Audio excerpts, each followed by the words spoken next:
Ahora vamos a hablar tipo de lo que sería más lo que fue el juicio, que fue un juicio bastante largo e interesante. Bueno, y además de que fue el primer juicio que se iba a transmitir en televisión, ya que bueno, con todo esto como que los medios querían ser parte de algo así, un asesino tan descarado. Y también hay que resaltar que a él le gustaba mucho la atención, le gustaba que lo conozcan. Además de todo esto, su víctima que no logró asesinar, Carol, la llamaron para que pudiera identificar a este hombre y obviamente pusieron, como cuando te hacen identificar varias personas, y él se puso como que se peinó muy diferente para tratar de cambiar lo más parecido, que ya no se dé cuenta, pero ya lo logró identificar. Bueno, con tantas pruebas y eso se inició todo el proceso de juicio contra Ted Bundy y bueno, él decidió despedir a sus abogados, decía que eran incapaces y se quiso defender él mismo. Nadie sabía que era una estrategia para escapar. Bueno, él se le permitió ir a la biblioteca de Aspen en Colorado, donde él preparaba, estudiaba y trataba de prepararse para los juicios. Pero también tipo como que hay que resaltar la irresponsabilidad que tuvo la policía también en ese caso, porque fueron sumamente irresponsables al dejar a un sospechoso así tan grande, claro, tan él libre. iba a estudiar todos los días ahí, pero él también había notado la oportunidad que tenía, entonces empezó a practicar cada día para saltar, porque era en un segundo piso eso, y bueno, saltó Para y se saltar por la escapó. ventana. Bueno, todo esto pasó el 7 de junio de 1976, que él saltó y logró escaparse. Estuvo como 6 días que la policía no lo pudo encontrar. Se había ido a las montañas. Encontró una cabaña y se estaba quedando ahí. Bueno, después ya tenía entre frío, robaba, hambre y todo. no, también robaba y eso para comer. Y bueno, llegó un momento que ya no podía seguir en esa situación y bueno, pensó que iba a probar suerte salir de ahí, pero obviamente que estaba todo por ahí, estaba vigilado por la policía, que sabían que no se podría haber ido mucho más lejos. Y bueno, lo atraparon. También hay que resaltar lo inteligente que fue cuando escapó, que hasta se cambió la ropa y todo. Y se peinó un poco diferente también tenía todo calculado, para que no lo reconozcan. Era súper inteligente. Bueno, en esta oportunidad aprovechó para escaparse porque vio que podía irse por el techo y bueno, en los momentos que veía que había mayor ruido trataba de abrirlo de algunas maneras que encontró y terminó saliendo. Y también bajó pila de no me acuerdo cuántos kilos, pero bajó abundante de peso para poder entrar por ahí. Sí, dejó de comer y todo para poder entrar porque ese era un muy estrecho lugar, sí, y no iba a poder pasar sino. Y eso lo condujo a un vestidor o algo de eso que ya no se usaba, algo de eso. Y pudo escapar por la puerta. Y sí, creo que se llegó a disfrazar, sí, de policía para salir como si no pasara nada por la Pudo puerta adelante, o sea, otro descuido más. Y recién al otro día a la mañana se dieron cuenta que él ya no estaba ahí.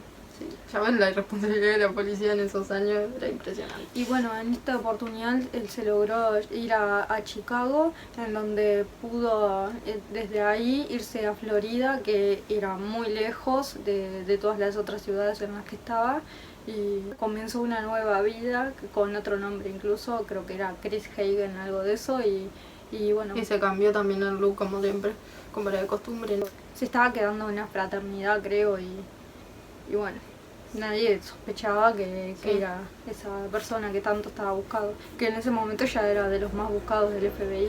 Y ahí comenzaron otra vez los crímenes. Cabe mencionar también que en esta oportunidad se logró escapar, creo que como unos 6 meses estuvo fuera. Estuvo abundante tiempo. Que no se dieron cuenta porque obviamente nadie podría haber imaginado que se habría ido tan lejos para el estado de Florida y bueno, no habían extendido tanto sus búsquedas y además de que él se había transformado en una persona completamente diferente, él no lo reconocía a nadie. 14 de enero, la fraternidad de Chi Omega, había una fiesta y eso, entonces no había casi estudiantes. Como casi vacío. Y fue la oportunidad perfecta para él. Todo esto en Florida, ¿no? Esa noche fue uno de sus mayores crímenes porque tanto por la brutalidad y también porque fueron bastantes los que cometió esa misma noche. En este caso fueron, no sé cuánta fue la cantidad de víctimas, pero 2 de ellas murieron. Una es Lisa Levy, la otra Margaret Brownman, que fueron brutalmente asesinadas. A Lisa Levy también fue violada y Y bueno, la otra fue estrangulada, Margaret fue estrangulada y parte de su masa encefálica estaba como por fuera del cráneo. A ella no se constató que la había violado, a la Lisa Levy sí. Además de eso, de una mordida casi le arranca un pezón también. Fue brutal el crimen que cometió. Y después hubo algunas que él pensó que las había matado, pero sobrevivieron porque fueron asistidas rápidamente. Y con grave incluso lesión. Esa misma noche, además de la fraternidad, no le fue suficiente y fue hacia otra casa donde atacó a otra joven, pero a ella también le pudieron salvar la vida, ya que los vecinos escucharon todo eso y llamaron enseguida a la policía.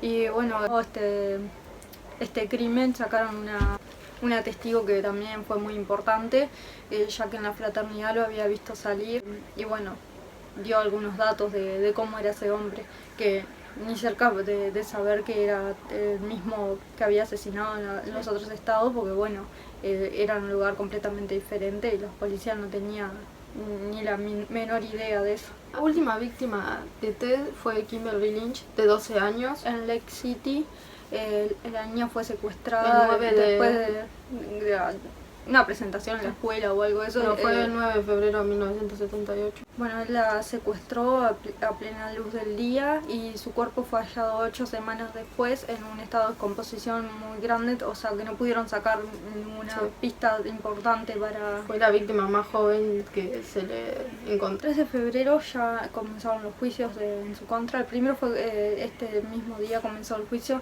de Carol, del intento de secuestro. Él estaba muy confiado de que iba a quedar libre porque no habían suficientes pruebas, pero después de analizar todos los hechos y todo, el juez le dio 15 años, pero con como que posibilidad de libertad condicional. Y bueno, y ahí comenzó todo. Bueno, el 25 de junio de 1979 comenzaba el juicio por los crímenes de la fraternidad en Florida de las estudiantes Lisa Levy y Margaret Browman, no me acuerdo. Bueno, comenzó el juicio contra ellas. En este caso, él también se quiso defender. Fue de crucial importancia en este juicio, las pruebas que tenía un odontólogo certificado obviamente, que determinó las mordidas, provenían de él, le habían hecho... Hicieron tipo como unas cosas, unas placas. Sacaron pruebas de sus dientes, digamos que hicieron como una especie de molde, en los que se dieron tenía cuenta coincidía. En este juicio también él pidió demasiados detalles a algunos de los testigos sobre las víctimas, lo que lo hizo verse como culpable ante el jurado, porque en realidad en ese entonces no se tenía el ADN, no pruebas suficientes como para acusarlo. Pero las mordidas era una buena evidencia, pero no era algo que determinara con 100% de seguridad que podía ser de él, pero bueno. Fue muy extraño, así que pregunté tantos detalles al jurado, como que le pareció muy raro. Y no iba a ningún punto con eso. Muy mórbido fue. Y cuando el jurado escuchó la brutalidad de los crímenes y eso, se dieron cuenta que no querían que una persona que había cometido semejantes crímenes con tanta brutalidad y que no le importó nada la vida de sus víctimas. Porque él también no sentía culpa. En ningún momento sintió culpa por lo que había hecho. Sí. Eso es algo también que lo caracterizó. Él decía que él era incapaz de sentir culpa y no sé, como remordimiento. Que era lo que la gente quería y no lo iba a lograr. Y bueno, eso fue que el jurado determinó no solo que era culpable, sino que ahí fue cuando se le dio la pena de muerte. El juicio contra Ted Bundy por el crimen contra Kimberly Lynch. La niña esta de 12 años. Que se dijo que era innecesario, pero igual de todas maneras... Tenía razón la policía. Como que decían que si hacían otro juicio más y lo sentenciaban otra vez a muerte, se iban a asegurar de que le dieran la pena de muerte y de que la tenga sí o sí, porque si no podía tener posibilidad de que se la revocaran. Y no se quería eso, porque no se quería que ese asesino vuelva a salir a la calle o que en algún momento, no importa la edad, salga libre. Y bueno, al final fue también condenado. Se le determinó culpable también, obviamente. Fue sentenciado a otra pena de muerte, o sea, ya tenía 2 penas de muerte. Y de ahí en adelante se quedó en una prisión de Florida, en el corredor de la muerte, como se le llama, cumpliendo su condena. Él después, cuando se acercó más al día que lo iban a A ejecutar. que lo iban a ejecutar, como que él lo buscaron que como que alargar O sea, el plazo, sí. que no lo mataran ya. Y fueron a un juicio para intentar alargarlo, pero consiguieron alargarlo tipo... Y cuando un se tiempo. determinó que tenía algunos problemas en la cabeza, digamos, por así decirlo, ¿no? Sí, porque una psiquiatra, ¿no? Una psiquiatra determinó que él tenía algunos problemas. Entonces igual no lo pudieron alargar mucho y después cuando se vio que no tenía alternativas empezó a confesar algunos crímenes con la esperanza de que eso le alargara la vida, pero ya... Pero ya era tarde porque ya habían firmado el acuerdo, ¿no? Sí. Bueno, lo que sea. Y bueno, y ya lo iban a mandar a la silla eléctrica. Entre todo esto también hay que destacar que había reaparecido una amiga o una novia del pasado. Ah, sí, porque eso no hablamos en ningún momento. Que lo ayudó en el juicio y estuvo con él defendiéndolo públicamente. Con la cual tuvo un hijo con ella. Una hija en realidad. Eso en medio de la prisión, ¿no? Tuvieron La loca no estaba relaciones en no estaba muy bien, hay que resaltar eso. Tuvieron una hija que bueno, que está viva hasta el día de hoy. Y bueno, él le pidió incluso matrimonio a ella en medio del juicio de Kimberly Lynch. Sí. Y se casó con ella y cualquier cosa. Sí, revisarlo. Le vamos a dejar fotos de tipo de todo por acá, así que ya le dejamos una foto de la mujer esta y le ponemos el nombre porque en este momento no me lo acuerdo. Aclarando. Sí. Ahora vamos a hablar un poco de nuestro punto de vista personal sobre este asesino, por qué quisimos hablar de él en particular, porque nos llama mucho la atención. Bueno, era un hombre, primero que nada, un hombre atractivo. Sí, porque te sorprende que sea un hombre atractivo, como que atractivo, con estudios, que además era un hombre que te caía bien. Te caía bien, como que tenía doble personalidad. Y tipo a él le encantaba la atención y todo. Incluso él pidió después de su muerte se dice que si querían escribir cosas sobre él o hacer lo que sea, que lo hagan, porque era lo único que le importaba, por así decirlo.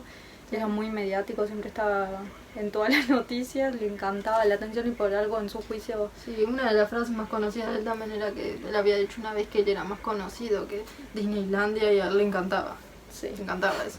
Les vamos a dejar algunas fotos de Ted también para que vean los cambios que tuvo y eso, para que vean lo diferente que se veía con diferentes. Pero o sea, llama bastante la atención como es que en esos años había tantos asesinos seriales y como... Habían aparecido este tipo de asesinos que no eran muy frecuentes. En 1970 fue que se lanzaron los asesinos seriales. Sí. No paraban de desaparecer jóvenes y sobre todo jóvenes, ¿no? Y justo en el canal ahora queremos empezar a hacer tipo de contenido hablando más de tipo asesinos así, que nos llame la atención su historia y eso como que te atrapa.